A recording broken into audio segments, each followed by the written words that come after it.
প্রকৃত সাধুর দায়িত্ব হচ্ছে আমাদের মূল ঠিকানায় নিয়ে যাওয়া, পথটা দেখিয়ে দেওয়া। তারা কখনো নিজেদের মন গড়া কথা এখানে এসে বলবে না। পূর্বতন আচার্যগণ যে কথা বলে গিয়েছেন, শাস্ত্র যে কথা বলে গিয়েছেন, লুবি গুরু কামি চেলা উভয়ে নরকে গেলা।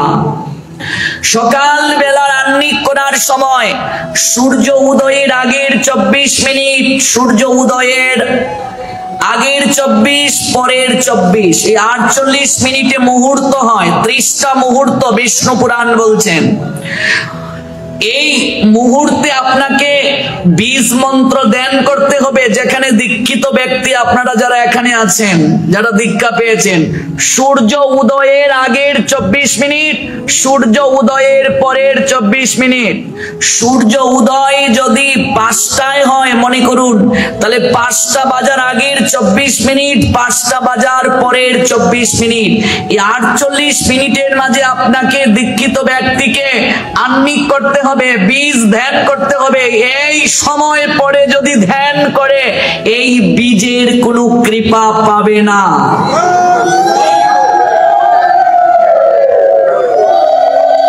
এবার নিজের বিবেককে ভাবুন, যারা দীক্ষিত আদৌ কি এই দীক্ষা নেওয়ার পর একদিনও কি আমাদের প্রার্থনাটা গিয়েছে ভগবানের কাছে? বীজ অঙ্কুরিত হচ্ছে, তাহলে গুরুদেবের শুধু দোষ দিলে তো হবে না। গুরুদেব যদি সদ্গুরু হন, শিষ্য যদি আদেশ না মানে হবে। আর সদ্গুরু শিষ্যকে তৈরি করেই বীজ দেবে, আদেশ মানতে বাধ্য। যার কারণে দীক্ষা পেয়ে অবস্থার পরিবর্তন হয়। অনেকে বলে দীক্ষা পেয়েছি কিন্তু আমার তো কোনো অবস্থা হয় না। আরে বাবা, আগে নিয়ম পালন করে দেখ ভগবানের সঙ্গে তোর সম্পর্ক হয় কি হয় না। আপনি 15 দিন করে দেখুন, যেভাবে বলে যাচ্ছি মনে হবে ভগবান আপনাকে ডাকছেন, এত আপনার পাওয়ার অর্জন হবে। ভগবানকে আজ পর্যন্ত আমাদের উপলব্ধি হয়নি, কি করে উপলব্ধি হবে? ভগবানের সঙ্গে তো সম্পর্কটাই হয় নাই আমার। মধ্যাহ্নকালীন আহ্নিক, যেমন ধার্মিক মুসলমানদের একটা নির্ধারিত সময় আছে, আজান দেওয়ার সঙ্গে সঙ্গে নামাজ, তাই তো? তেমনি ভাবে আমাদেরও প্রেয়ারের সময় আছে। মধ্যাহ্নকালীন সময়ের প্রেয়ার 12টা বাজার আগের 24 মিনিট, 12টা বাজার পরের 24 মিনিট, এই 48 মিনিটের ভেতরে দুপুর বেলার আপনাকে প্রেয়ার করতে হবে, আহ্নিক করতে হবে দীক্ষিত ব্যক্তিকে। সন্ধ্যাবেলার প্রেয়ার সূর্য অস্ত যাওয়ার আগের 24 মিনিট, সূর্য অস্ত যাওয়ার পরের 24 মিনিট, এই 48 মিনিটের মাঝে আপনাকে প্রেয়ার করতে হবে। এটাকে বলে সন্ধিক্ষণ। সন্ধি শব্দের অর্থ কি? ব্যাকরণে সন্ধি শব্দের অর্থ কি?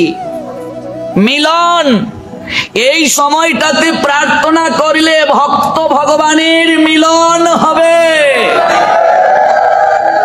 সন্ধিক্ষণ, সন্ধি মানে মিলন, ক্ষণ মানে সময়। এই সময়টাতে ভগবানের সঙ্গে মিলন হয়, এই সময়টাতে ভগবানের সঙ্গে যোগসূত্র স্থাপন করার জন্য পরিবেশ পরিস্থিতি অনুকূল থাকে। এরই নাম দীক্ষা। দীক্ষা শব্দের অর্থ দক্ষতা অর্জন করা। দীক্ষা নিয়ে 20 বছর হলো, আগের যা ছিলেন দীক্ষার পরে কতটা পরিবর্তন হলেন? বিবেককে প্রশ্ন করুন যে আমি দীক্ষা নেওয়ার আগে এই ছিলাম, 20 বছর দীক্ষা নিয়েছি, কি পরিবর্তন হলো? সেই গুরুকেও বিচারের কাঠগড়ায় দাঁড় করানো হবে যে তোকে যে দায়িত্ব দেয়া হলো, হাজার হাজার শিষ্য করলে, কয়জনকে মানুষ করলে? আর শিষ্যকেও বিচারের কাঠগড়ায় দাঁড়াতে হবে। এই জন্যই আচার্যগণ বললেন লুভি গুরু কামি চেলা উভয়ই নরকে গেলা। গুরু শিষ্য দুজনেই নরকে যাবে। এটাই হচ্ছে শাস্ত্রের কথা, এটাই আচার্যগণের কথা। আচার্য মানে শিক্ষক, গুরু মানে শিক্ষক। শাসন করবে, শাসন মানতে পারলে শিষ্য, শাসন যে মানবে না সে শিষ্য হওয়ার যোগ্য না। ছাত্র কাকে বলে? ছত্রের মতো যে থাকে। ছত্র মানে কি? ছাতা, ছাত্রী।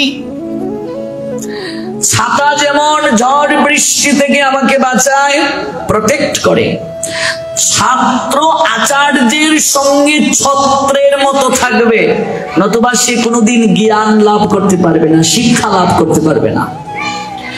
ছাত্র তখনই জ্ঞান লাভ করতে পারবে শিক্ষকের কাছ থেকে যখন সে ছাতার মতো থাকবে, ছাতার মতো থাকবে, নতুবা সে জ্ঞান লাভ করতে পারবে না।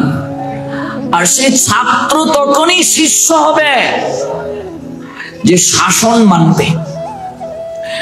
তাহলে আমরা যারা এখানে দীক্ষিত, আমি অনুরোধ করছি সময়টাকে মূল্যায়ন করুন। সময়ের মূল্য বুঝে করে যারা কাজ, তারা আজ বরণীয় জগতের মাছ। সময়কে যারা মূল্য দেয় না, তাদের কি গতি হয়? ভগ্ন তরী ভাসাইলে মগ্ন হয় জলে। ভগ্ন মানে কি? ভাঙ্গা। তরী মানে নৌকা। আচ্ছা, ভাঙ্গা তরী যদি জলের মাঝে কেউ ভাসায়, কি হবে গো? মগ্ন হবে জলে, জলে ডুবে যাবে। এই দেহ তরী যখন ভেঙ্গে গেল, ভাঙ্গা মানে বুঝেন তো,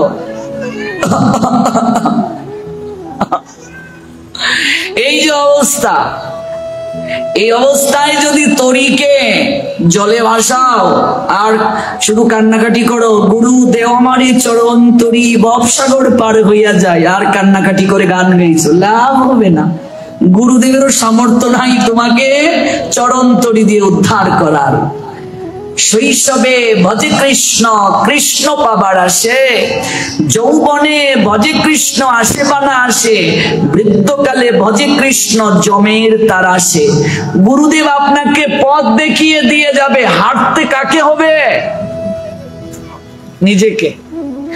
গুরুদেব প্রেসক্রিপশন দেবে, গুরুদেব মানে একজন ডাক্তার, তিনি প্রেসক্রিপশন দেবে। আমি প্রেসক্রিপশন পাঞ্জাবির পকেটেই রেখে দিলাম, ঔষধও কিনলাম না, কিংবা ঔষধ কিনে ঠিক সময়ে খেলাম না, তাহলে আমার রোগ যাবে? এই জন্য যা শুনবো মানতে হবে। একজন বলছেন, আপনি কৃপা করেন, কৃপা করলেই তো প্রসাদটা পেতে পারি, কৃপা করলেই তো ভোরবেলা উঠতে পারি। তো পরের বছর আবার দেখা হলো, কি ব্যাপার? কই কৃপা করেন নাই তাই পারি নাই। সব দুষ্কার গুরুদেবের, কৃপা করেন নাই তাই উঠতে পারি নাই। তা আমার মতো গুরু হলে আগে ডান্ডাইয়া তোকে আগে কোমরের মাঝে দু একটা দিলাম না, যে এটা হচ্ছে কৃপা, দেখ উঠতে পারিস কিনা। এই যে অজুহাত, এই অজুহাত দিয়ে কিছু লাভ হবে না। কৃপা এইভাবে হয় না। আমরা কত ধর্মান্ধ, কত ধর্মান্ধ আমরা। গুরু ঘোষের কাছে গিয়ে বলি, একটু জল পড়া দেন না, একটু তাবিজ দেন না। কিছু কিছু আছে সারদার নেই, তারা জল ফোড়া দিয়ে টাকা টুকা নিয়ে যায়, আর ঘর ঘর ঘর ঘর করে খাচ্ছি জল পোড়া তাবিজ, এগুলো সব ভাওতাবাজি। কৃপা শব্দের অর্থ হচ্ছে কাজ করে পাওয়া। কৃপা শব্দের অর্থ শাস্ত্র কি বলছেন? কাজ করে পাওয়া। কাজ যে করবে না তার কৃপা হবে? আচ্ছা, আপনি সাধু সেবা করছেন, আপনি হরিনাম করছেন, আপনি আরতি করছেন, আপনি আহার শুদ্ধ হচ্ছেন, আপনাকে বলতে হবে নাকি ভগবানের চরণে আপনি যাবেন না? অটোমেটিক তো আপনার পরিষ্কার হয়ে গেল সব। আপনি কাজ করবেন না, কিচ্ছু হবে না, আর আপনার আহার কেউ একেবারে মুখে দিয়ে যাবে। বর্তমানে এই যে রোবটের যুগ চলছে, আমরা এমন অলস, আমরা ভাবছি কেউ যদি আমাদের অন্নটা চিবিয়ে দিতে পারতো তাহলে আরো ভালো, আমরা একেবারে গিলে ফেলতাম। দেখবি ওই বাচ্চাদেরকে যেভাবে লেই করে দেয়া হয়, আমরা ভাবি এত কষ্ট, যদি কেউ এরকম লেই করে দিত, আমি ভাবি চিবাইয়া দেওয়ারও দরকার নাই, একেবারে আরেকজন খেয়ে যদি নিতে পারতো, আর যদি পুষ্টি হতো, বাঙালি ভাবতো খাওয়াটারও দরকার নাই, ও খেলেই হলো। কাজে কাজ না করলে কৃপা হবে না, সেবা না করলে কৃপা হবে না। অগ্নি বরুণ ওই দুই দেবতা আমাদের পরিশুদ্ধতার দায়িত্ব পেয়েছেন। স্নান না করে সকালে আহার করবেন না। দীক্ষিত ব্যক্তি স্নান করে সর্বপ্রথম গুরুচরণে পুষ্প দেবে। আপনি যেখান থেকে দীক্ষা নিয়েছেন, গোবিন্দের চরণে একটা তুলসী দেবে। সময় পাচ্ছ না, দাঁড়িয়ে দাঁড়িয়ে একটা শ্লোক অন্তত পড়ো। সংস্কৃত পারো না, বাংলা অনুবাদটা তো পারো, সেটা পড়ো। একটা শ্লোকেরই পড়ো 10 সেকেন্ড। আর 5 মিনিট দেওয়া কোনো ব্যাপার না, দাঁড়িয়ে দাঁড়িয়েই 5টা মিনিট পড়ো। পরমেশ্বর ভগবান বলেন, হে অর্জুন, এই ঘোর সংকটময় যুদ্ধস্থলে যারা জীবনের প্রকৃত মূল্য বোঝে না, সেই সব অনার্যের মতো শুকানো তোমার হৃদয়ে কি করে প্রদীপ্ত হলো? অর্জুন বললেন, হে মাধব। এভাবে পারবে না? 5টা মিনিট একটা অধ্যায়ের অনুবাদ পড়ো, যদি সংস্কৃত পারো ভালো। তারপরে অন্তত 2 মালা হরিনাম, যদি নাও পারো 2 মালা হরিনাম করে আহারটা গ্রহণ করো। আগে আত্মার আহার হরিনাম, তারপর দেহের আহার।